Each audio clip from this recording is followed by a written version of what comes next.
আমি লাউ শাক আর পালং শাক আর 5 মিশরি সবজি দিয়ে রান্না করছি। দেখো, এবার মশলা দিয়ে দেবো।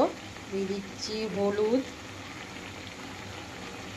দিচ্ছি জিরের গুঁড়ো, দিচ্ছি লঙ্কা। এবার একটু নাড়াচাড়া করব।